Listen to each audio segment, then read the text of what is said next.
అందరికీ నమస్కారం అండి. ఈ మధ్యకాలంలో జనాలకి తినటానికే టైం దొరకటం లేదు. ఇక తీరిగ్గా వండుకోవటానికి టైం ఎక్కడుంది? సింపుల్గా 20 నిమిషాల్లో గీ రైస్ చేసుకోవచ్చండి.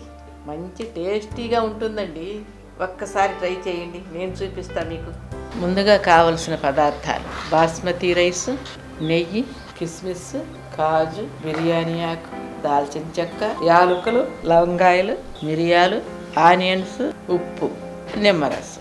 ముందుగా 1 కప్పు బాస్మతి రైస్ తీసుకొని వీటిల్లో వాటర్ పోసి ఒక 20 నిమిషాలు నాననివ్వండి. ఇప్పుడు స్టవ్ ఆన్ చేసి పాన్ పెట్టుకుందాం.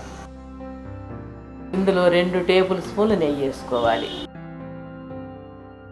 నెయ్యి హీట్ అయ్యాక 10 రెబ్బలు కాజు వేసుకోవాలి. 2 టేబుల్ స్పూన్లు కిస్మిస్లు వేసుకోవాలి. ఈ రెండింటిని లో ఫ్లేమ్లో రోస్ట్ చేయాలి. గోల్డెన్ బ్రౌన్ కలర్ వచ్చే వరకు వేయించాలి. వేగిన తర్వాత వీటిని ఒక బౌల్లోకి తీసుకుందాం. వేగాయి కదండి, వీటిని తీసి పక్కన పెట్టుకుందాం. ఇప్పుడు ఇదే ప్యాన్లో ఒక బిర్యానీ ఆకు వేయాలి. ఒక దాల్చిన చెక్క, యాలకులు 2, లవంగాయలు 4, 1/2 టీ స్పూన్ మిరియాలు మంచి సువాసన వచ్చే వరకు వేయించాలి. వేగిపోయాయి కదండి. ఇప్పుడు ఒక ఉల్లిపాయని సన్నగా తరిగి ఇందులో వేసి వేయించుకోవాలి.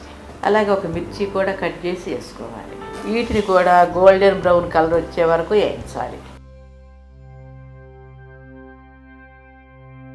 ఇప్పుడు ముందే నానబెట్టుకున్న బాస్మతి రైస్ని ఇందులో వేయాలి.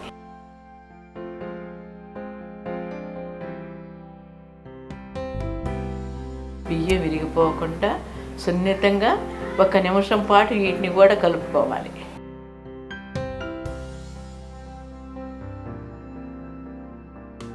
ఇప్పుడు 2 కప్పులు వాటర్ని యాడ్ చేసుకోవాలి. ఇప్పుడు వీటిలో 1 టేబుల్ స్పూన్ లెమన్ జ్యూస్, అలాగే 1 టీ స్పూన్ ఉప్పు వేసి బాగా కలపాలి.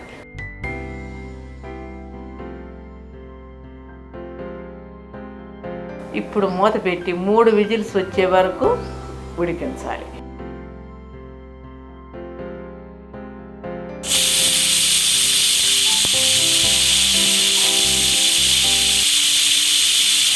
మూడు విజిల్స్ వచ్చాయి కదండి, ఓపెన్ చేసి చూద్దాం. చూసారా, బాగా ఉడికిపోయింది కదండి. ముందుగా మనం వేయించి పెట్టే కాజు కిస్మిస్ని దీని మీద ఇలా చల్లుకోవాలండి.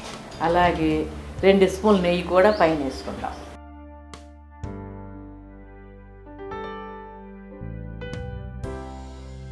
మెతుకు ఇరగకుండా సున్నితంగా కలుపుకుందామండి.